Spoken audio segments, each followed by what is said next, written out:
রাসূলের ভালোবাসা কাকে বলে আমি কেমনে বুঝাই? আবু বকরের পা রাখা আছে এমনে, ওখানে এসে এমনি ঠাস ঠাস ঠাস করে ফসল একদম দিতে আছে ছোবল, আর সাপের বিষে আবু বকরের চেহারা সব লাল হয়ে গেছে। বাট নবীর ঘুম ভেঙে যাবে এইটার জন্য একটা টু শব্দ করছে না। সুবহানাল্লাহ! নবীর ভালোবাসা কাকে বলে? বাট একটা মুহূর্তে গিয়ে আবু বকর যন্ত্রণা সহ্য করতে না পেরে তার চোখের পানি নিচে পড়েছে নবীজির কপালে। নবীর ঘুম ভেঙে গেছে। আবু বকর কি হয়েছে? তোমার চেহারা লাল কেন? তোমার রক্তগুলো লাল কেন হয়ে আছে? একটাও চিৎকার তিনি আদবের রক্ষার্থে করেন নাই। জাস্ট বলছে ফিদাকা আবি ওয়া উম্মি ওয়া কলবি ওয়া রূহি ইয়া রাসূলুল্লাহ, হে নবী আপনার জন্য আমার জীবন প্রাণ সব উৎসর্গ। আমাকে সাপে আঘাত করেছে। আল্লাহু আকবার! আল্লাহ রসুল যাচ্ছে, আবু বকর একবার সামনের দিকে যায়, আর একবার পেছনে যায়, আবার সামনে আবার পেছনে, আবার সামনে আবার পেছনে। নবীজি দেখছে আবু বকর কেমন যেন অস্থির হয়ে আছে, সামনে যায় পেছনে যায়, সামনে যায় পেছনে যায়। কি হয়েছে তার? মা লাকা ইয়া আবু বকর, হোয়াট হ্যাপেন্ড আবু বকর, হোয়াটস রং? কি হয়েছে তোমার, কি সমস্যা? আবু বকর বলছে ইয়া রাসূলুল্লাহ ইয়া হাবিবাল্লাহ, আমি যখন সামনের দিকে যাই আমার মনে হয় আপনার কাফেররা পেছন থেকে অ্যাটাক করবে। আমি যখন পেছনের দিকে যাই মনে হয় কাফেররা আপনাকে সামনের দিকে অ্যাটাক করবে। আমি আবু বকর জীবন দিতে প্রস্তুত আছি, শহীদ হতে প্রস্তুত আছি। আপনার গায়ে চুল পরিমাণ কোনো আঘাত আমি আবু বকর সহ্য করতে পারবো না। নবীজি বলছে Abu Bakr never lose hope, don't be upset, don't be frustrated, হতাশ হও না, লা তাহজান ইন্নাল্লাহা মা'ানা, আমাদের সাথী একজন। শাহাদত আঙ্গুলি উত্তোলন করে জয়পুরহাটের ভাই বোন, আমাদের সহযোগিতায় আছে একজন। তিনি কে? দুইজন চলে গিয়েছে গুহার কাছে। গুহার কাছে এসে আরো অবাক করা কাণ্ড। আবু বকর বলছে নবীজি স্টপ, লেট মি ক্লিন, পরিষ্কার করি আপনার জন্য। আবার নবীর ভালোবাসা বোঝেন, হাদিস শুনলে আবার নবীর ভালোবাসা দেখেন। ক্লিন করেছে। তো হাদিসে হুজুররা সবাই জানেন আপনারা যে বর্ণনা দুইটা আসছে। এক হচ্ছে একটা গুহা ছিল ফুটা একটা, আর এক রেওয়ায়তে আসছে দুইটা ফুটা। তো আমরা মাথায় কি পরিধান করি? পাগড়ি। বলেন সবাই কি পরিধান করি? তো আবু বকর দেখছে দুইটা ফুটা গুহার ভিতরে, ডানে একটা বামে একটা। একটা পাগড়ি খুলে ফেলেছে, খুলে ফেলে একটা ফুটাকে বন্ধ করেছে যেন কাফেররা কেউ দেখতে না পায়। আর এক ফুটা বন্ধ করবে কেমনে? এটা আমার দিকে তাকান, এই দেখেন, এটা হচ্ছে আমার বাম পা, এটা আমার কোন পা? ডান পা। আবু বকর দুই পা শার্ট করে শুয়েছে, আর এক পা দিয়েছে একদম গুহার ফাঁকাতে, এমনি ফুটার কাছে। আর নবীকে বলছে ইয়া রাসূলুল্লাহ আপনি আসেন, আপনি আমার কোলে শান্তির ঘুমে ঘুমিয়ে যান। সুবহানাল্লাহ বলেন। এই মুহূর্তে নবীজি ঘুমিয়ে গিয়েছেন, একটা সাপ আসছে, দেখছে এই পাশেও ফুটা বন্ধ, এই পাশেও বন্ধ। তো আবু বকরের পা রাখা আছে এমনে, ওখানে এসে এমনি ঠাস ঠাস ঠাস করে ফসল একদম দিতে আছে ছোবল, আর সাপের বিষে আবু বকরের চেহারা সব লাল হয়ে গেছে। বাট নবীর ঘুম ভেঙে যাবে এইটার জন্য একটা টু শব্দ করছে না। সুবহানাল্লাহ! নবীর ভালোবাসা কাকে বলে? বাট একটা মুহূর্তে গিয়ে আবু বকর যন্ত্রণা সহ্য করতে না পেরে তার চোখের পানি নিচে পড়েছে নবীজির কপালে। নবীর ঘুম ভেঙে গেছে। আবু বকর কি হয়েছে? তোমার চেহারা লাল কেন? তোমার রক্তগুলো লাল কেন হয়ে আছে? একটাও চিৎকার তিনি আদবের রক্ষার্থে করেন নাই। জাস্ট বলছে ফিদাকা আবি ওয়া উম্মি ওয়া কলবি ওয়া রূহি ইয়া রাসূলুল্লাহ, হে নবী আপনার জন্য আমার জীবন প্রাণ সব উৎসর্গ। আমাকে সাপে আঘাত করেছে। আল্লাহু আকবার! অতএব আমাদের শিক্ষা একটা, নবীর জন্য জীবন দিতে প্রস্তুত, নবীর সম্মানকে আমরা রক্ষা করেই ছাড়বো। রাজি আছো? তোমরা হাত তুলে আল্লাহকে দেখায় দাও। আল্লাহ কবুল করুন, সকলে পড়া আমিন। আবু বকর রাদিয়াল্লাহু তাআলা আনহুর নাম শুধুমাত্র আবু বকর নয়, একটা লকব বা উপাধি আছে। কে বলতে পারে? Right answer. আমি সবার থেকে শুনতে চাই, আবু বকরের একটা উপাধি, তার নাম কি? সিদ্দিক মানে কি? কে বলতে পারে? সত্যবাদী বললেই এটার ব্যাখ্যা এনাফ হবে না, যথেষ্ট হবে না, এটা ব্যাখ্যা আছে। সিদ্দিক হচ্ছে সে, আগে বোঝেন তারপরে আমার থেকে বুঝে নেন। সিদ্দিক মানে হচ্ছে সেই ব্যক্তি যে সত্য গ্রহণে, সত্য প্রকাশে কোনো আপোষ করে না, তার নামই হচ্ছে সিদ্দিক। ঠিক কিনা বলেন? এই দেশে বড্ড অভাব আছে, আমরা সত্য কথা বলতে জেলকে ভয় পাই, হক কথা বলতে আমরা জুলুমকে ভয় পাই। বাট আবু বকর এমন একজন সাহাবী, সমস্ত কাফেরদের সামনে ইসলামের কথা বলতে তার চুল পরিমাণ কাঁপতো না। ঠিক কিনা বলেন? সিদ্দিক উপাধি কেন হয়েছে এর পিছনে লম্বা একটা হাদিস আছে, ঘটনা বলছি, মনোযোগ দেন সবাই আমার ওয়াজের দিকে। সবাই একটা কাশি দেন তো দেখি, সবাই একটা তাকবীর দেন তো দেখি, লিল্লাহি তাকবীর। আবু জেহেলের নাম শুনছেন আপনারা সবাই? একবার আসছে নবীর কাছে, নবীজি মসজিদে হারামে বসে আছে, এসে বলছে, নবীজি আচ্ছা মুহাম্মদ, তোমার কাছে কি নতুন কোনো সংবাদ আজকে আছে, নতুন কোনো খবর? বলছে অবশ্যই আছে। বলছে কি আছে বলো দেখি। বলছে আজ শেষ রাতে 12টার পরে আমার কাছে জিব্রাইল আসলো, এসে বলল, আসুন ইয়া রাসূলুল্লাহ, আপনাকে আজকে ভ্রমণে নিয়ে যাব। প্রথমে আমি গেলাম বাইতুল মাকদাস ফিলিস্তিনে, ওখানে গিয়ে 2 রাকাত নামাজ পড়লাম। 2 রাকাত নামাজ পড়ে আমি গেলাম আরশে আজিমে, আল্লাহর সঙ্গে সাক্ষাৎ করলাম, জান্নাত দেখলাম, জাহান্নাম দেখলাম, এবং ঠিক ফজরের নামাজের পূর্বে দুনিয়ায় আসলাম এবং সাহাবা একরামদেরকে নিয়ে ফজরের নামাজটা বা জামাত আমি ইমাম হয়ে আদায় করলাম। এদিকে তো সুবহানাল্লাহ নাই কারো মুখে, পড়ে না সবাই সুবহানাল্লাহ? বলছে আয় হায় কি কয়, এতদিন যা বলেছে তা তো মানা যায়, বাট এখন যা বলে তা তো মানাই যায় না, অসম্ভব বের হয়ে আসছে। তাই বলছে মুহাম্মদ, তুমি আমাকে যা যা বললা এটা কি আমি মানুষের মাঝে এভাবে বলতে পারবো? যা যা তুমি আমাকে বলেছো, বলছো অবশ্যই বলবা, কোনো সমস্যা নাই, যা শুনেছো তাই বলবা। এবার আবু বকর ওই দিক থেকে আসছে নবীর কাছে, এবার আবু জেহেলও বের হয়েছে নবীর কাছ থেকে, রাস্তায় দুজনে দেখা হয়ে গিয়েছে। এবার আবু জেহেল বলছে, ইয়া আবু বকর তাআল, এদিকে আসো আবু বকর, একটা কথা আছে তোমার সাথে। বলছে কি কথা, আমাকে বলো। বলছে আচ্ছা আমাকে বলো তো, আমার কথা বুঝতে কোনো সমস্যা হচ্ছে না তো আপনাদের? যুবক ভাইরা, মুরব্বীরা, সাউন্ডটা বাড়ায় দাও। আজকে ওয়াজ হবে, শেষ পর্যন্ত হবে, যদি কেউ ওয়াজের মাঝখানে উঠে যায় ও লুঙ্গি টাইনা ধরে বসায় দেওয়া লাগবে যুবক ভাইরা, ঠিক কিনা বলো? পুরো বছরে একটা দিন মাহফিল, কোন যুবক উঠলে আমাকে দেখায় দিবেন, ওকে বসায় দেওয়ার দায়িত্ব আমাদের সবার, দোয়া করে আমরা বাসায় যাব, ঠিক কিনা বলো? সাউন্ড বাড়ায় দাও, আমি যেন মনোযোগ দিয়ে ওয়াজটা করতে পারি।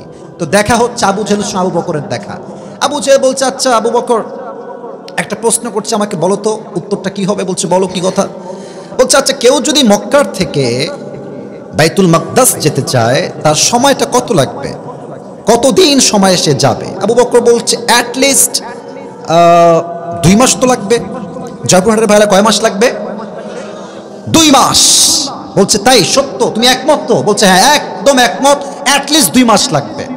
বলছে আচ্ছা কেউ যদি তোমাকে বলে যে আমি মক্কার থেকে বাইতুল মাকদাস গিয়েছি জাস্ট 2 মাসের, এই জাস্ট 1 রাতের ভেতরে, ডু ইউ বিলিভ দ্যাট? তোমার কি বিশ্বাস হয়? তুমি কি বিশ্বাস করো? বলছে definitely no, the answer is definitely no, আমি বিশ্বাস করি না। আবু জেহেল বলছে তোমার বন্ধু নবীজি বলেছেন, তুমি কি বিশ্বাস করো? আবু বকর সঙ্গে সঙ্গে সুর চেঞ্জ, বলছে যদি আমার নবী বলে থাকে লা ইন কানা ক্বালা যালিক লাসাদাক, আমার নবী যদি এই কথা বলে থাকেন তিনি নিঃসন্দেহে সত্যই বলেছেন। নবীজি এবার বলে আবু বকর এদিকে আসো, তোমার নাম আজ থেকে জাস্ট আবু বকর নয়, তোমার নাম আবু বকর as-সিদ্দিক, যে সত্য গ্রহণে সত্য প্রকাশে কোনো দ্বিধাবোধ করে না। যুবক ভাইরা ঠিক কিনা বলো?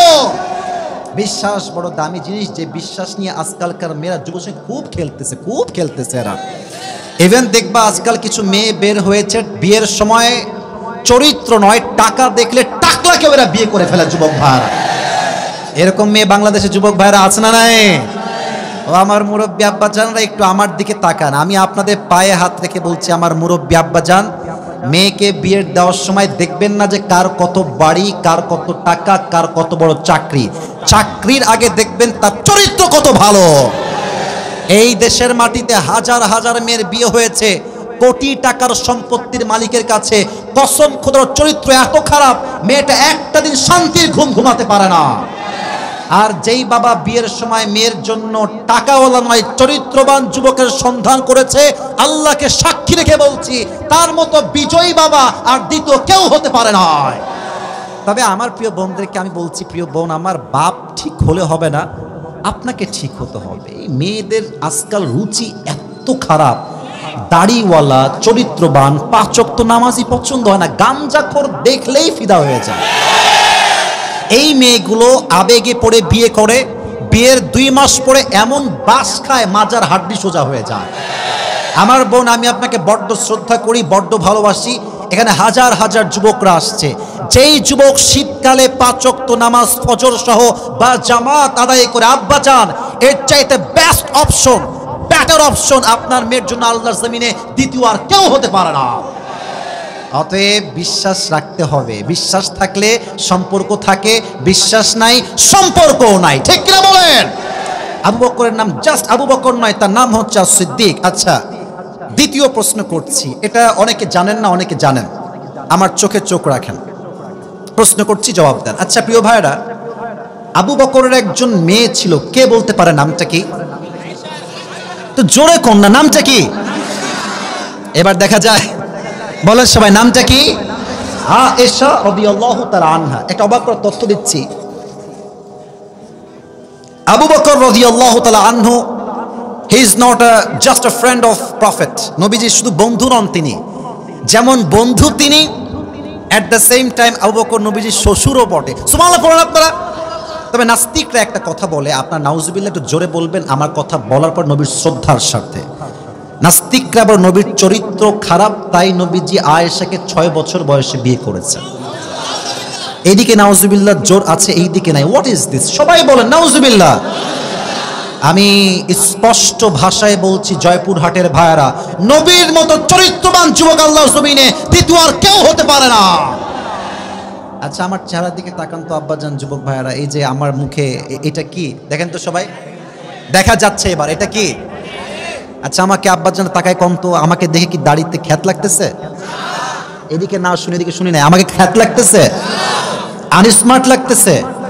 আমার কথা দাড়ি রেখে যে আমাকে পছন্দ করবে সে আমার বউ হওয়ার যোগ্যতা রাখে, আর যে আমাকে নবীর সুন্নাহ দেখে পছন্দ করতে চায় না, কসম খোদা, সে আমার বউ হওয়ার কোনো যোগ্যতা রাখে না। দেখেন, আমি আপনাকে হাদিসগুলো বোঝাই। আম্মা জান আয়েশার বয়স মাত্র 6, বিয়ে হয়েছে 9 বছর বয়সে, বিয়ে করে বাসায় তুলেছে। যেদিন বাসর রাত, ও বিয়ের একটা বাসর রাত আছে না রে ভাই? এই যে লজ্জায় মুখ লাল হয়ে গেছে। আরে ভাই, বাসর রাত আছে না বিয়ের রাতে রে ভাই? আছে না নাই? বাসর রাত নবীজি আসছেন আয়েশার ঘরে। হাদিসগুলো খুবই মজার, যদি মনোযোগ দিয়ে শুনতে পারেন। এসে বলছে, আয়েশা, আগেই পড়েন সবাই মন খুলে সুবহানাল্লাহ। ওরে ভাই, একটু মন খুলে কোন না সুবহানাল্লাহ। একবার সুবহানাল্লাহ কইলে জান্নাতে একটা গাছের মালিক হয়ে যাবেন আপনি। এই যে একটা গাছের মালিক হয়ে গেলেন, আবার পড়েন সুবহানাল্লাহ, আর একবার কোন সুবহানাল্লাহ। এসে বলছে, আয়েশা, একটা কথা বলছি শোনো। আয়েশা, তোমাকে আমি আজকে প্রথম দেখছি না, তোমাকে আমি এর আগেও দেখেছি। আয়েশা বলছি, ইয়া রাসূলুল্লাহ, আগে দেখেছেন? আমি তো আজকে ফার্স্ট টাইম আপনার সামনে আসলাম। নবীজি বলছে, তোমাকে আমি আগে বাস্তবিক জীবনে দেখি নাই, আল্লাহ তাআলা স্বপ্নের মাধ্যমে তোমার এই রূপবতী চেহারা আমাকে দেখিয়ে দিয়েছে আগের থেকে। কেমনে দেখেছেন আমাকে একটু বলেন? বলছে, আমি একদিন ঘুমিয়েছিলাম, ঠিক তাহাজ্জুদের সময় জিবরাইল আসলেন, ঘুমের মাঝে, স্বপ্নের মাঝে। দেখলাম জিবরাইল ওই দূরে দাঁড়িয়ে আছে। আমি গেলাম জিবরাইলের কাছে, তো গিয়ে দেখলাম যে তার ঠিক ডান দিকে একজন মেয়ে বসে আছে, লাল রেশমি রুমালের চাদর দিয়ে তার পুরো চেহারাটা ঢাকা, ঘোমটা দিয়ে ঢাকা। আমি বললাম, ইয়া জিবরাইল, মান হাদিহিল মারআ? এই মেয়েটা আসলে কে? আয়েশার ব্যাপারে জিবরাইল বলছে, নবী আপনি খুলেন, দেখেন এই মেয়েটা আসলে কে। যখন তিনি চেহারার নেকাবটা বা এই যে ঘোমটা তুলেছেন, চাঁদের মতো একটা সুন্দর চেহারা নবীর সামনে ভেসে উঠেছে। নবীজি বলছেন, কে? বলছে, হাদিহি আয়েশা বিনতু আবি বকর রাদিয়াল্লাহু তাআলা। এটা আবু বকর একজন সুযোগ্য কন্যা আয়েশা। সুবহানাল্লাহ। নবীজি বলছেন, জিবরাইল, আল্লাহ আসলে কি চায় আমার সামনে? এই মেয়ের চেহারা কেন আসলো, আমাকে আগে ব্যাখ্যা দেন। জিবরাইল ডাক দিয়ে বলছেন, ইয়া রাসূলুল্লাহ, ইয়া হাবিবাল্লাহ, আল্লাহ তাআলা চান আপনি তাকে আপনার বউ হিসেবে কবুল করে নেন। কোন সুবহানাল্লাহ। বলছে, তাই নাকি? এই স্বপ্ন দেখেই ঘুম ভেঙে গেছে। ওরে ভাই, বিয়ের স্বপ্ন দেখলেও ভাল লাগে, বিয়ে করলেও ভাল লাগে। আরে কথা কোন ঠিক কিনা রে ভাই? নবীজি এখন ভেজাল আছে এখানে, কিছু কথার ব্যাখ্যা জানতে হবে। হুজুর আমার, মনে করেন আমার বন্ধু, উনি আমার সিনিয়র বাবার বয়সে, আমি জানি, I know that very well, but you know just you have to counsel him as a friend. আমার বন্ধু উনি, ওনার বয়স হবে মনে করেন যে অন অ্যান অ্যাভারেজ 40, আমার বয়স on an average 35। For example, আমার বয়স 35 আসলে না। তা আমি বললাম যে, বন্ধু, আমার বন্ধু, আমার হুজুর না, আমার বাপ না, আমার বন্ধু, যে বন্ধু, তোমার মেয়েটা আমার পছন্দ, আমাকে বিয়ে দাও। তো বলো, তোর মতো বুইড়া খাটার সঙ্গে আমি বিয়ে দেবো কেন রে? তুই তো বুইড়া রে। কথা কি বোঝা যায় যুবক ভাইরা? বলো বলো বলো। তো এটা ব্যাপারটা এক্স্যাক্টলি এরকম নয়, তবে ব্যাপারটা কিছু সিমিলারিটি আছে। আরব বিশ্বে ওই সময়ে বন্ধুর মেয়েকে বিয়ে করা it was just like a crime, অপরাধ। বন্ধুর মেয়েকে বিয়ে অন্যায় মনে করা হতো। বাট নবীজি সাহস পাচ্ছে না যে আমি কেমনে প্রস্তাব দিব। চাচিকে পাঠিয়েছে। চাচি এসে বলছে, আবু বকর এদিকে আসো। সালাম কালাম দিয়ে কথাবার্তা বলে বলছে, এটা কথা বলো, মাইন্ড করবো না তো? বলছে, বলেন কি বলবেন? তোমার মেয়ের জন্য একটা উত্তম পাত্রের সন্ধান আমার কাছে আছে, তুমি যদি চাও আমি তার নামটা বলবো। বললো, মাসমুহ। তার নাম কি বলেন আমাকে? বলছে, ইসমুহু মুহাম্মদ সাল্লাল্লাহু আলাইহি ওয়াসাল্লাম। আবু বকর বলছে, কি বললেন এটা আপনি? ইজ মাই ফ্রেন্ড হুয়া হাবিবি, বন্ধু আমার, বন্ধুর সঙ্গে আমার বিয়ে আমি কেমনে দেই? এট দ্য সেম টাইম তিনি চিন্তা করছেন মানে মনে মনে যে আয় হায়, নবীর সঙ্গে যদি বিয়ে নাই দিই, তার মতো চরিত্রবান যুবক তো এই তোল্লাটা দ্বিতীয়টা কেউ নাই, পৃথিবীতেই কেউ নাই। সুবহানাল্লাহ পড়ুন আপনারা সবাই। এখন চিন্তা করছে বিয়ে দিব কি দিব না। বাট আল্লাহ তাআলার সিদ্ধান্ত, সঙ্গে সঙ্গে আবু বকর বললেন, আমি ইয়েস, আমার মেয়ের বিয়ে যদি কারোর সঙ্গে হয় আমার বন্ধু মুহাম্মদের সঙ্গে হবে। সুবহানাল্লাহ। বিয়ের ডিল ডান, বিয়ে হয়ে গেল। এখন নাস্তিকরা কি বলে? এটা কিন্তু যুবক ভাইয়েরা একদম কান খাড়া করো, মুরব্বী আব্বা যান কানটায় খাড়া করো। নাস্তিকরা বলে নবীর চরিত্র খারাপ, তাই তিনি বাল্য বিবাহ করেছেন। আপনারা কি একমত? ইয়েস নাকি নো? নবীর চরিত্র হচ্ছে সবচাইতে পবিত্র চরিত্র, ঠিক কিনা বলেন? যদি টুপিটা পেতে চান, এখন 3টা কারণ বলছি, একদম মেমোরাইজ করে নেন, মুখস্থ করে নেন। 1 নাম্বার কারণ, হুজুর হচ্ছেন আমার জাস্ট হুজুর বা বন্ধু, এটা একটা সম্পর্ক। আর একটা হচ্ছে আত্মীয়তার বন্ধন, আমরা গ্রামের মানুষ, আমিও গ্রামের ছেলে। আচ্ছা, বন্ধুর সম্পর্ক, কল দিলেও দিলাম, না দিলাম। বন্ধু 1 মাস পরে, কি রে খোঁজ খবর যে নিস না রে, বন্ধু কাজে ব্যস্ত রে, ডিফারেন্ট রিলেশনশিপ। বাট বন্ধুর কাছে আমার মেয়ে আছে, আমি এখন না চাইলেও প্রত্যেক সপ্তাহে না হোক প্রত্যেক মাসে একবার হলেও ফোন কল করবই করব। কথা কি বোঝা যায় কিনা বলেন? তাহলে একে তো বন্ধু আল্লাহ চাচ্ছেন এরা দুইজন একসঙ্গে রক্তের সম্পর্কে জড়ায় গেলে আল্লাহর দ্বীনটা আরো সামনের দিকে এগিয়ে যাবে। এই জন্য আল্লাহ তাআলা ফয়সালা করেছেন আয়েশার সঙ্গে নবীজির বিয়ে হবে। ফার্স্ট রিজন, প্রথম কারণ। 2, এটা আরো ইন্টারেস্টিং কারণ। 2 নাম্বার কারণ হচ্ছে বড় অবাক করা বিষয়। আল্লাহর হাবিব সাল্লাল্লাহু আলাইহি ওয়াসাল্লামের যিনি স্ত্রী আম্মা জান আয়েশা, উনি এমন একজন নারী যার মেধা, যার প্রজ্ঞা, যার জ্ঞান এত বেশি, পুরো ইসলামিক ইতিহাসে সবচাইতে মেধা যেই নারীর বেশি ছিল তার নাম আম্মা জান আয়েশা। সুবহানাল্লাহ পড়েন। তাহলে আমরা 2টি কারণ পেলাম, 1 ইসলামের বিজয়, 2 নাম্বার আমরা পেলাম আয়েশার মেধা বা প্রজ্ঞা। এন্ড থার্ড, ওয়ামা ইয়ানতিকু আনিল হাওয়া ইন হুয়া ইল্লা ওয়াহয়ু ইউহা। নবী যা করেন নবীর একার কাজ নয়, নবীর জবানের কথা নয়, নবী যা বলেন যা করেন এই সব একজনের আদেশ, আওয়াজ দিয়ে বলেন তিনি কে। এই 3টা কারণ। 1, আল্লাহ বলেছেন নবী আপনি বিয়ে করেন, ওহী ছিল। 2, আয়েশার মেধা ভালো ছিল, যার মেধা যত ভালো তাকে দিয়ে ইসলামের কাজ হবে তত ভালো। এন্ড 3, যেহেতু আবু বকর নবীর বন্ধু হয়, 2 জন ইসলামের সৈনিক জামাই শ্বশুর হয়ে গেলে ইসলামের রাজ পুরো বিশ্বে কায়েম হয়ে যাবে, ঠিক কিনা বলেন? এই 3টা কারণে, মাশাআল্লাহ বসেন, 3টা কারণে নবীজি আম্মা জান আয়েশাকে বিয়ে করেছেন। এখন আমি 3 নাম্বার সাবজেক্টে যেতে চাই, তবে একটা আবদার আছে সবার কাছে। আমি একজন যুবককে চাই, যেই যুবকের বউ নাই, সিঙ্গেল, সে অনেক দেখেছি আমি একদম মরা তাকবীর, একদম মরা, এদের বিয়ে সব ক্যান্সেল হয়ে যাবে। তোমাদের মাঝে একজন যুবককে চাই যে সিঙ্গেল, দাঁড়িয়ে 3 বার নয়, জাস্ট একবার নারায়ে তাকবীর বা লিল্লাহি তাকবীর বলবা বাঘের বাচ্চার মতো। কে আছো? দাও।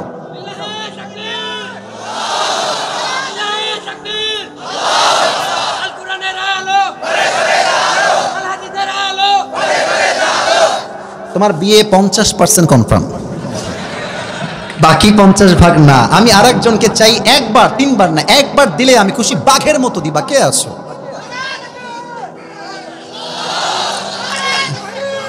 আচ্ছা থামেন, তুমি এদিকে আসো, এদিকে আসো, এখানে আসো, দাও এদিকে আসো। ওর চোখে সমস্যা আছে মনে হয়, তো ওদিকে একবার আছো। আচ্ছা শোনেন, আমি বলি আপনাদের মাঝে আমি বাঘের রূপ দেখতে চাই, আমার সঙ্গে তাকবীর দেন, লিল্লাহি তাকবীর, আল্লাহ তাআলা কবুল করুক, আমরা সকলেই মন খুলে পড়ছি আমিন। আচ্ছা, আমি একটা ছোট্ট ঘটনা বলছি আপনাদের মাঝে। আমি দেখলাম খুব নম্রতা বেশি। সব জায়গায় নম্র হইলে চলে না, মাঝে মাঝে শক্তও হইতে হয়। আপনারা দেখেন নাই আমাদের দেশে এই যে 5 আগস্ট আগে আমাদের হুজুরদের উপরে এত জুলুম। আপনি দেখেন কতজনের নাম বলবো, আল্লাহ মামুনুল হক সাহেব, মুফতি আমির হামজা সাহেব, ইভেন তারা সাইদি সাহেবকে শুধু জেল নয় গোপনে তারা হত্যা করেছে যুবক ভাইরা। এটা আমরা গোপন তথ্যেই জানতে পেরেছি। তবে আমাদের কথা একটা, এখন এই বিড়ালের বাচ্চার মতো নয়, সিংহের মতো গর্জন দিয়ে সামনে আমাদেরকে বাড়তে হবে, ঠিক কিনা বলো? ছোট্ট একটা কথা হাদিসের মাঝখানে মনে পড়েই গেল, বলবো? বলেন সবাই, বলবো? এক বাঘ অনেক ক্ষুধার্ত, 3 দিন যাবত কিচ্ছু খায় না, দৌড় দিয়ে আসছে জঙ্গলে শিকার করার জন্য। তো বাঘের শিকার করার সিস্টেম হচ্ছে, এইদিকে তাকান, আমার ফিজিক্যাল মুভমেন্ট দেখেন, আমার চেহারা, হাত দেখেন। প্রথমে বাঘের এই কানটা এমনি খাড়া হয়ে যায় শিকার করার আগে, এবং তাদের যেই পাঞ্চ লাইন অথবা এই যে নখ, এটা হচ্ছে এমনি তারা অ্যাক্টিভ করে ফেলে শিকার করার পূর্বে। তো বাঘ আসছে জঙ্গল, দেখছে অনেকগুলো ভেড়ার পাল আসতেছে জঙ্গলের দিকে। তো বাঘ এম করেছে একটা ভেড়া শিকার করবে, এক লাফ দিয়ে যাবে, খপ করে ধরে আবার নিয়ে চলে আসবে। টার্গেট করেছে, এম রেডি, কান খাড়া, পজিশন একদম বরাবর। হঠাৎ দেখছে ভেড়ার পালে একটা বাঘ, আর ওই বাঘকে সব ভেড়া মিলে গুতাইতেছে, মানে ট্যাং ট্যাং ট্যাং করে গুতাইতেছে। বাঘের সব ক্ষুধা, আরে সব ক্ষুধা দূর, আরে আমার ভাতিজা এখানে কি করে। এবার এম করছে কোনো ভেড়াকে নয়, সোজা বাঘকে এক লাফ দিয়ে ধরে বাঘকে নিয়ে সাইডে নিয়ে আসছে। আরে ভাতিজা, তুমি ভেড়ার পালে কি করো? বলছে, কে ভাতিজা? আমি তো ভ্যা। আমি কি? আমি ভ্যা। বলছে, তুই ভ্যা না, তুই বাঘের বাচ্চা, তুই ভ্যা না। বলছে, আমি ভ্যা। ঘটনা কি হয়েছে জানেন? এই বাঘের যে মালিক, ভেড়ার পালের যে মালিক, সে জঙ্গলে আসছে, দেখছে একটা ছোট্ট একটা বাচ্চা, বিড়ালের মতো বাঘের বাচ্চা জঙ্গলে আছে, তো নিয়ে চলে গেছে বাসায়। আর এই বাঘের বাচ্চা বড় হয়েছে ভেড়ার দুধ খেয়ে, এখন ভেড়ার মাঝে থেকে থেকে সেও ভেড়ার মতো হয়ে গেছে। এখন বাঘ বলে, তুই ভ্যা না, তুই বাঘের বাচ্চা। ও বিশ্বাসই করে না। কি করা যায়? নিয়ে গেছে পুকুরের কাছে। হ্যাঁ, এদিকে পুকুরের কাছে দাঁড়াইছে, বলছে, দেখা তো পানির দিকে তাক, পানির দিকে তাকা, দেখ তোর চেহারা আমার চেহারা কি মিল আছে? বলছে, তাই তো, আপনার চেহারা আমার চেহারা তো এক দেখা যাচ্ছে। দেখ তোর নখ, দেখ তোর নখ আমার নখ মিল আছে। বলছে, তাই তো, মিল আছে তো। বলছে, দেখ আমার দাড়ি, তোর কি দাড়ি আছে? দেখ দেখ চেক কর। বলছে, হ্যাঁ আমার তো দাড়িও আছে। বলছে, দেখ তোর নাক আমার নাক সেম কিনা। বলছে, তাই তো, সবই তো ঠিকঠাক। এবার ওই বাঘ বলছে, বেড়া তুই কোনো ভেড়ার বাচ্চা নোস, তুই বাঘের বাচ্চা। একটা হুঙ্কার দে, সমস্ত ভেড়ার পাল ভাগতে বাধ্য হবে যুবক ভাইরা। আজ আমি জয়পুরের মাঝে সবাইকে এক বাক্যে বাঘের মতো বলছি, মুসলমানদের সন্তান ছাগলের বাচ্চা নয়, ভেড়ার বাচ্চা নয়, এরা খালিদ বিন ওয়ালিদের সন্তান। এরা যখন হুঙ্কার দিবে, কাফের মস্তক ভেঙে চুরে চূর্ণ বিচূর্ণ হয়ে যাবে। সেই তাকবীর দিবেন বাঘের মতো, লিল্লাহি তাকবীর। আল্লাহ কবুল করো, সকলেই পড়ুন আমিন। এবার বলেন তো সবাই, নবীজির হিজরতের সাথী কে ছিল? আচ্ছা, আসতে কেন আবার বলেন সবাই, নাম কি? রাদিয়াল্লাহু তাআলা আনহু। যখন ইসলাম চতুর্পাশে ছড়িয়ে গেছে, সব কাফেররা আস্তে আস্তে কালেমা পড়ে মুসলমান হচ্ছে। দ্য পিপল অফ কাফের, they were getting very frustrated about this rapid growth. তারা বলছে, স্টপ দ্য লাস্ট মেসেঞ্জার, নবীকে থামাও, একে হত্যা না করলে পুরো দিন ইসলাম বিজয় হয়ে যাবে। তারা প্ল্যান করলো নবীকে হত্যা করার। বাট কথায় আছে না, রাখে আল্লাহ, মারে কে? মারে আল্লাহ। আরে যাকে আল্লাহ বাঁচাইতে চায় তার কেউ চুল পরিমাণ কোনো ক্ষতি করতে পারে না, ঠিক কিনা বলো? আল্লাহ তাআলা নবীর কাছে ওহী পাঠালেন, ইয়া রাসূলুল্লাহ, ইয়া হাবিবাল্লাহ, আপনি বাসার থেকে বের হয়ে যান, কাফেররা আপনার বাসা ঘেরাও করে ফেলেছে আপনাকে হত্যা করবার জন্য। নবীজি বাসা থেকে যখন বের হয়েছেন, মাশাআল্লাহ, লোক আরো আসতেছে। ভাই বসেন বসেন, ওয়েলকাম ওয়েলকাম, বসেন। লোক যাও বাদ দিয়ে আরো আসতেছে, বলেন সবাই মারহাবা। তো আল্লাহ তাআলা বলেন, নবী আপনি বের হয়েছেন, সব কাফেররা বাহিরে। এই যে মুরব্বীরা আমার দিকে তাকান, একটা আমল শিখাচ্ছি। বিপদে পড়লে সূরা ইয়াসিন পড়বেন, শত্রুদের চোখকে আল্লাহ নিজেই অন্ধ করে দিবে। সুবহানাল্লাহ পড়েন। নবীজি বের হলেন, সূরা ইয়াসিন পাঠ করলেন। এই দিকে আমার হাত দেখেন, look at my to hand. নবীজি বালু নিলেন বা মাটি নিলেন, নিয়ে সূরা ইয়াসিন পড়ে ফু দিয়ে কাফেরদের চোখে একটু ধুলো দিলেন। এক ধুলায় সমস্ত কাফের এতটা অন্ধ হয়ে গেল, নবীজি সবার সামনে বের হলেন, বাট একটা কাফের নবীকে ধরতে পারলো না। সুবহানাল্লাহ পড়বেন না? নবীজি বের হয়ে সোজা আসছে আবু বকরের বাসায়। যখনই আয় হায় হায়, ভালোবাসা, রসুলের ভালোবাসা কাকে বলে আমি কেমনে বুঝাই। এসে নক, গেট বাড়ি দেওয়ার সঙ্গে সঙ্গে আবু বকর বলছে লাব্বাইক ইয়া রাসূলুল্লাহ, লাব্বাইক ইয়া হাবিবাল্লাহ, আমি আপনার সঙ্গে হিজরত করার জন্য অগ্রিম প্রস্তুত হয়ে বসে আছি। সুবহানাল্লাহ। এবার দেখেন, আমরা আছি জয়পুরহাটের খেতলালের একটা এলাকায়, আমরা যাব মনে করেন রাজশাহীতে। কোন জেলায় যাব? রাজশাহী বিভাগে। আচ্ছা দেখেন, এদিকে রাজশাহী মনে করেন এদিক দিয়েও যাওয়া যাবে, এদিক দিয়েও যাওয়া যাবে, কথার কথা বলছি, পেছন দিক দিয়েও যাওয়া যায়।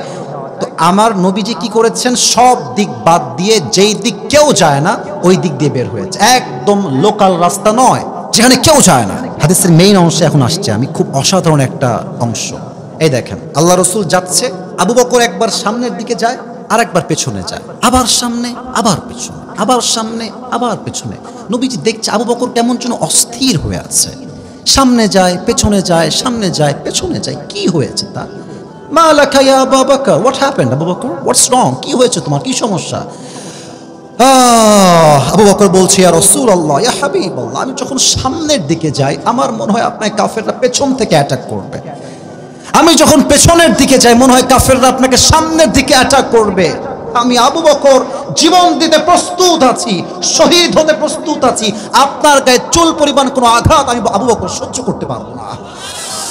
নবীজি বলছে Abu Bakr, never lose hope, don't be upset, don't be frustrated, হতাশ হও না, লা তাহজান, ইন্নাল্লাহা মা'ানা, আমাদের সাথী একজন। শাহাদত আঙ্গুলি উত্তোলন করে জয়পুরহাটের ভাই বোন, আমাদের সহযোগিতায় আছে একজন, তিনি কে? দুইজন চলে গিয়েছে গুহার কাছে। গুহার কাছে এসে আরো অবাক করা কাণ্ড। আবু বকর বলছে নবীজি স্টপ, লেট মি ক্লিন, পরিষ্কার করি আপনার জন্য। আবার নবীর ভালোবাসা বোঝেন, হাদিস শুনলে আবার নবীর ভালোবাসা দেখেন, ক্লিন করেছে। তো হাদিসে হুজুররা সবাই জানেন আপনারা যে বর্ণনা দুইটা আসছে, এক হচ্ছে একটা গুহা ছিল ফুটা একটা, আর এক রেওয়ায়তে আসছে দুইটা ফুটা। তো আমরা মাথায় কি পরিধান করি? পাগড়ি। বলেন সবাই কি পরিধান করি? তো আবু বকর দেখছে দুইটা ফুটা গুহার ভিতরে, ডানে একটা বামে একটা, একটা পাগড়ি খুলে ফেলেছে, খুলে ফেলে একটা ফুটাকে বন্ধ করেছে যেন কাফেররা কেউ দেখতে না পায়। আর এক ফুটা বন্ধ করবে কেমনে? এটা আমার দিকে তাকান, এই দেখেন, এটা হচ্ছে আমার বাম পা, এটা আমার কোন পা? ডান পা। আবু বকর দুই পা শার্ট করে শুয়েছে আর এক পা দিয়েছে একদম গুহার ফাঁকাতে, এমনি ফুটার কাছে। আর নবীকে বলছি ইয়া রাসূলুল্লাহ, আপনি আসেন, আপনি আমার কোলে শান্তির ঘুমে ঘুমিয়ে যান। সুবহানাল্লাহ পড়েন। এই মুহূর্তে নবীজি ঘুমিয়ে গিয়েছেন, একটা সাপ আসছে, দেখছে এই পাশেও ফুটা বন্ধ, এই পাশেও বন্ধ। তো আবু বকরের পা রাখা আছে এমনে, ওখানে এসে এমনি ঠাস ঠাস ঠাস করে ফসল একদম দিতে আছে ছোবল। আর সাপের বিষে আবু বকরের চেহারা সব লাল হয়ে গেছে। বাট নবীর ঘুম ভেঙে যাবে এইটার জন্য একটা টু শব্দ করছে না। সুবহানাল্লাহ। নবীর ভালোবাসা কাকে বলে? বাট একটা মুহূর্তে গিয়ে আবু বকর যন্ত্রণা সহ্য করতে না পেরে তার চোখের পানি নিচে পড়েছে নবীজির কপালে। নবীর ঘুম ভেঙে গেছে। আবু বকর কি হয়েছে? তোমার চেহারা লাল কেন? তোমার রক্তগুলো লাল কেন হয়ে আছে? একটাও চিৎকার তিনি আদবের রক্ষার্থে করেন নাই, জাস্ট বলছে ফিদাকা আবি ওয়া উম্মি ওয়া কলবি ওয়া রূহি ইয়া রাসূলুল্লাহ, হে নবী আপনার জন্য আমার জীবন প্রাণ সব উৎসর্গ, আমাকে সাপে আঘাত করেছে। আল্লাহু আকবার। অতএব আমাদের শিক্ষা একটা, নবীর জন্য জীবন দিতে প্রস্তুত, নবীর সম্মানকে আমরা রক্ষা করেই ছাড়বো। রাজি আছো? হাত তুলে আল্লাহকে দেখায় দাও। আল্লাহ কবুল করুন, সকলে পড়া আমিন। আচ্ছা, রাত 12টা বেজে পার হয়ে গিয়েছে, তাই হয়তো বা আপনারা চাচ্ছেন ওয়াজটা শেষ হয়ে যাক নাকি? শোনেন একটা কথা বলি আপনাদেরকে, জয়পুরহাটের ভাইয়েরা, আমাদের মাহফিলের পরিস্থিতি সব ঠিকঠাক আছে, সবই ওকে আছে। তবে একটা কথা মাথায় রাখবেন, সবাই কিন্তু ওয়াজ শুনতে আসে না, কিছু লোক শুধু বক্তার চেহারা দেখতে আসে, আবার কিছু লোক শুধু ভাজা খাইতে আসে। বাট এখন যারা দাঁড়িয়ে আছে, এখন যারা বসে আছে, প্রায় 1 ঘন্টা পার, 12টা 5 বাজে, এখন যারা বসে আছে এরাই হচ্ছে আসল কোরআন প্রেমিক মানুষ, ঠিক কিনা? যারা আগাছা কাটা এরা কেটে গেছে। এখন আমরা যারা আছি, আমরা ওয়াদা করছি দোয়া না করে, পুরস্কার না নিয়ে এই জমিনে একটা যুবক আর কেউ ছাড়বে না, ঠিক কিনা বলো? শেষ হাদিস বলছি, এটাই আমার শেষ হাদিস। আচ্ছা বলেন তো, এই যে রাত বাজে 12টা, এখন তো আল্লাহ আমাদের কাউকে দেখছেন না, তাই না? কেউ তো দেখছেন না নাকি? আচ্ছা, আমরা যাই করি, যাই শুনি, যাই বুঝি, সব কিছু দেখে একজন, তিনি কে? যাদের হৃদয়ে আল্লাহর ভয় আছে তারা কোনো দেশের টাকা পাচার করে বিদেশের মাটিতে পাঠাইতে পারবে না, ঠিক কিনা বলো? আমাদের আল্লাহ ওলি যিনি পালিয়ে গিয়েছেন আমাদের পাশে, ওনার স্বামীর কাছে, কি নাম ওনার স্বামীটার? মোদি সাহেবের কাছে পালিয়ে গিয়েছেন। তো উনি আমাদের দেশ থেকে যত রিজার্ভ চুরি করেছেন পুরো দেশটাকে উনি দেউলিয়া বানায় দিয়েছেন যুবক ভাইরা, ঠিক কিনা বলো? আচ্ছা, ঢাকা একটা বিশাল বড় মেট্রো লেন আছে, আপনারা সবাই শুনেন নাই? ট্রেন, উনি কি বলেছিলেন যে 1 বছর লাগবে, কত কোটি লাগবে আমি আর বললাম না, বাট সেই বাজেট কমে আমি শুনলাম মাত্র 20 কোটি বা তারও কমে পুরোটা ঠিক হয়ে গেছে। তাহলে আপনি বোঝেন যে এই 15 বছরে কত বিলিয়ন ডলার দেশের বাইরে পাচার হয়েছে। তবে ওদের কথা শুনলে মনে হবে ইয়ার ये तो अभी के अभी जन्नत से दुनिया में भाग क्या ही है यार। আমাদের কাউয়া কাদের একটা আছে না, এর কথা শুনলে মনে জুতা দিয়ে পিটা যুবক ভাইরা একেবারে। এরা আমাদের নেতা হয় কেন? যোগ্যতা দিতে পারে না যুবক ভাইরা, ঠিক কিনা বলো? কোন যোগ্যতা এদের ভিতরে নেতা হওয়ার জন্য নয়, আমি এটা বিশ্বাস করি। তো আমার কথা হচ্ছে, দেখেন আল্লাহর ভয় যার হৃদয়ে আছে সে রাষ্ট্রের 1 পয়সা কখনো চুরি করতে পারবে না, ঠিক কিনা বলো? সাইদি সাহেব বলতেন যে আমাদেরকে আওয়ামী ভাইয়েরা গালি দেয় মৌলবাদী বলে। কি বাদী? এই যে কথা শেষের দিকে, শেষ ভালো যার সব ভালো তার, বলেন আমরা কি বাদী? তো উনি বললেন যে আমরা রাগ করি না, কারণ মৌল আসছে মূল থেকে। মূল মানে হচ্ছে আল্লাহ, মূল মানে হচ্ছে আল্লাহর রাসূল, মূল মানে কিতাব, মূল মানে সুন্নাহ। যারা আমাদেরকে মূলবাদী বলে এরা সব আগাবাদী। বলেন তো সবাই যুবক ভাইরা, আগার শক্তি বেশি না মূলের শক্তি বেশি? তা আমরা আছি সব মূল গোড়া, একদম মূলে, আর তোমরা আছো গাছের ডালে। উনি বলতেন বেশি বাড়াবাড়ি কইরো না, 16 কোটি জনগণ মিলে একদম মূল থেকে একটু নাড়া দিবে গাছের ডালে, মামুর বাড়ি দিল্লি গিয়ে পড়বা, ওই দিল্লিতে গিয়েই পড়েছে। তো যার হৃদয়ে আল্লাহর ভয় থাকবে সে ইসলামকে ভয় করে, আল্লাহকে ভয় করে একটা টাকা চুরি করতে পারবে না, ঠিক কিনা বলো? তার সবচেয়ে উত্তম এক্সাম্পল হচ্ছেন আবু বকর রাদিয়াল্লাহু তাআলা আনহু। ওনার কাছে একবার তার স্ত্রী আসছেন, ডাক দিয়ে বলছে, আবু বকর আপনার সন্তানরা সারিদ খেতে চায়। সারিদ আরব বিশ্বের সবচেয়ে দামি খাবারের নাম হচ্ছে সারিদ। রাষ্ট্রের কোষাগারে লাখ লাখ আশরাফ দিনার পড়ে আছে। রাষ্ট্রের প্রধানমন্ত্রী the prime minister Abu Bakr রাদিয়াল্লাহু তাআলা আনহু, তিনি বলছেন আমি মাফ চাই, সারিদ যে খাওয়াবো এই পরিমাণ সম্পদ আমি আবু বকর প্রধানমন্ত্রীর কাছে নাই। Could you imagine that? তাকওয়া কাকে বলে, আল্লাহর ভয় কাকে বলে? তো বউ বলছে রাগ করবেন না, রাষ্ট্রের কোষাগারে তো অনেক টাকা আছে, আপনি তো সেটা দায়িত্বশীল, কয়েক টাকা নিয়ে আমাদেরকে দেন না, আমরা সারিদ কিনে খাই, সন্তানরা খাক। কি জবাব তিনি দিয়েছেন! বলছে তুমি আমাকে কিয়ামতের দিন আল্লাহ যে ধরবেন না এই গ্যারান্টি দাও, আমি টাকাটা নিয়ে আসছি। সুবহানাল্লাহ পড়বেন না আপনারা?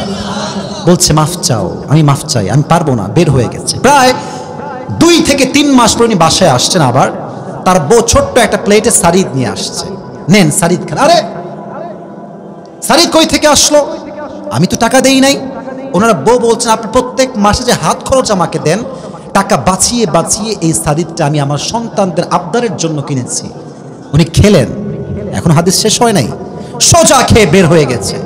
মজলিসে শুরা সব সাহাবা একরামকে এক জায়গায় বসিয়ে বলছে, সাহাবা একরাম শোনো, আমার বেতন যা আছে কমিয়ে দাও, কমাও আমার টাকা, কারণ স্পষ্ট প্রমাণ হয়েছে আমার সংসার এর চাইতে কম টাকায় চলে যাবে। সুবহানাল্লাহ পড়বেন না আপনারা? অতএব আবু বকর আদর্শে যে দেশ গড়বে তাকেই আমরা দেশের প্রধানমন্ত্রী হিসেবে দেখতে চাই, ঠিক কিনা বলেন? আর উনি মুরব্বী হায় হায় হায়, বসে পড়ো যুবক ভাইরা, তোমরা বসে পড়ো। আচ্ছা আমি বুঝে গেছি 12টা বেজে পার, রাত করা যাবে না। আমি শুধু একটা কথা বলি, উনি মারা গিয়েছেন 634 সাল। বলেন সবাই কত সাল? 34 সাল। এবং ওনার মারা যাওয়ার পরে ওনাকে আল্লাহ তাআলা নবীর পাশেই সম্মানিত করেছে। সুবহানাল্লাহ পড়বেন না আপনারা সবাই? এবার যারা দাঁড়িয়ে আছেন তারা একটু বসে পড়েন, যারা দাঁড়িয়ে আছেন তারা, এই যে ভাইয়ারা আপনারা বসে পড়েন, এই তো শেষ তো, তাই বসে পড়েন। আরে জয়পুরের মানুষ তো আমরা ভদ্র ঘরের সন্তান, ঠিক কিনা বলেন? বসে পড়েন। আমরা এখন যেই ওয়াদা করেছি সে ওয়াদার দিকে আগাই। একজন যুবক সামনে আসছো, আচ্ছা না মার দিতাম তোমরা ধরে একেবারে। বসে পড়ো সবাই, একটা কাশি দেন। একটা তাকবীর দিবেন সবাই, লিল্লাহি তাকবীর। আমি এখন পুরো ওয়াজের সারাংশ জাস্ট সারসংক্ষেপ বলছি। যে মুরব্বী বা যেই যুবক পুরস্কার পেতে চান, নিজেকে প্রস্তুত করেন পুরস্কার পাওয়ার জন্য। আজকে আমরা যেই সাহাবীর জীবন থেকে কথা বলেছি, সবার মুখ থেকে শুনতে চাই সেই সাহাবীর নাম কি ছিল? আবু বকর রাদিয়াল্লাহু তাআলা আনহু। আমি প্রশ্ন করছি, সবাই জবাব দেন। উনি ইসলামের কত নাম্বার খলিফা? 2 নাম্বার না প্রথম? পুরুষদের মাঝে সবার আগে ইসলাম যে কবুল করেছে তার নাম কি ছিল? আচ্ছা, 2 নাম্বারে বলেছিলাম ওনার নাম জাস্ট আবু বকর নয়, ওনার একটা লকব বা উপাধি আছে, সেটা কি? সিদ্দিক। মানে জাস্ট সত্যবাদী নয়, সিদ্দিক মানে হচ্ছে যে সত্য গ্রহণে, সত্য প্রকাশে কোনো আপোষ করতে চায় না, ঠিক কিনা বলো? 3 নাম্বার বলেছিলাম আবু বকর জাস্ট ফ্রেন্ড নয়, অ্যাট দ্য সেম টাইম তিনি নবীর কি লাগে? নবী তার কি লাগে? জামাই। নবী তার কি লাগে? আচ্ছা, একটা প্রশ্ন এখন আমি উত্তর দিয়ে দিচ্ছি, এটা খুবই সেন্সিটিভ, এটা খুব কাজে দিবে আপনার। নবীজির ব্যাপারে কাফেররা কি বলে? নবীর চরিত্র খারাপ কেন? বাল্য বিবাহ তিনি করেছেন। নাউজুবিল্লাহ পড়েন। কয়টা কারণ বলেন না সব এক ভাগে? কয়টা কারণ? 1, নবীজি নিজে করেন নাই, নবীকে ওহী দিয়েছে। ও ভাই জোরে কর না, তিনি কে? 2, নবীজি আয়েশাকে বিয়ে করেছেন, একটা কারণ হচ্ছে আল্লাহ বলেছেন। 2 হচ্ছে নবী এবং আবু বকর 2 জন বন্ধু। তো বন্ধুত্বের সম্পর্ক একরকম, আত্মীয়তার সম্পর্ক আরেক রকম। তো আল্লাহ চাচ্ছেন আত্মীয়তা হোক, যাতে করে ইসলামের রাজ কায়েম হওয়া আরো সহজ হয়ে যায়, ঠিক কিনা বলেন? তো সম্পর্ক মজবুত করতে আল্লাহ এই জিনিসটা এনেছেন, অল্প বয়সে বিয়ে দিয়েছেন। 3, আয়েশার মেধা কম না বেশি? তো যার মেধা যত বেশি, তার দ্বারা ইসলামের প্রচার তত বেশি সহজ হবে। এই জন্য আম্মা জান আয়েশাকে নবীর স্ত্রী হিসেবে কবুল করেছে একজন। আওয়াজ দিয়ে বলেন তিনি কে? 4 নাম্বার বলেছিলাম মাইগ্রেশন টু মদিনা। নবী যে হিজরত করেছেন, হিজরতের সাথী কে ছিল? এখানে জাস্ট একটা কথাই জিজ্ঞেস করব, হুব্বে রাসূল বা নবীর ভালোবাসা কাকে বলে? আপনি বলবেন আবু বকর প্রমাণ করেছেন নবীর জন্য জীবন দিতে হবে, বাট নবীর সম্মানের চুল পরিমাণ কোনো আঘাত লাগতে দেওয়া যাবে না, ঠিক কিনা বলেন? এটা হচ্ছে 4। 5 নাম্বার বলেছিলাম নবীজির সাহাবী, নবীজির শ্বশুর আবু বকরের তাকওয়া কাকে বলে? ওনার বউ শাড়ি কেনার পরে উনি কি বেতন, উনি আরো বেতনটা বাড়াই দিয়েছিলেন, তাই না? বাড়াইছেন না কমাইছেন? কেন কমিয়েছেন? কারণ উনি বুঝে গেছেন আমার এই জিনিসটা কেউ না দেখলেও দেখে একজন, তিনি বলেন সবাই তিনি কে? এটাই বলে দিস ইজ কল্ড তাকওয়া। যার হৃদয়ে আল্লাহর ভয় আছে সে চুরি করতে পারে না, ঠিক কিনা বলো? যাদের হৃদয়ে আছে আল্লাহর ভয়, তারা কভু পথ ভুলে যায় না। আল্লাহর প্রেম ছাড়া এই দুনিয়ায় কারো কাছে কোনো কিছু চায় না, ঠিক কিনা বলেন? রাতের আধারে যারা সিজদাতে রয়, দু চোখের অশ্রুতে নদী যেন বয়। ছলনার হাত ছানি যতই আসুক, ছলনার হাত ছানি যতই আসুক, পেছনে ফিরেও সে তাকায় না। যাদের হৃদয়ে আছে আল্লাহর ভয়, তারা কভু পথ ভুলে যায় না। আল্লাহর প্রেম ছাড়া এই দুনিয়ায় কারো কাছে কোনো কিছু চায় না, ঠিক কি বলেন? তাহলে তার হৃদয়ে ভয় ছিল এক সত্তার। আওয়াজ দিয়ে বলেন সেই সত্তা কে?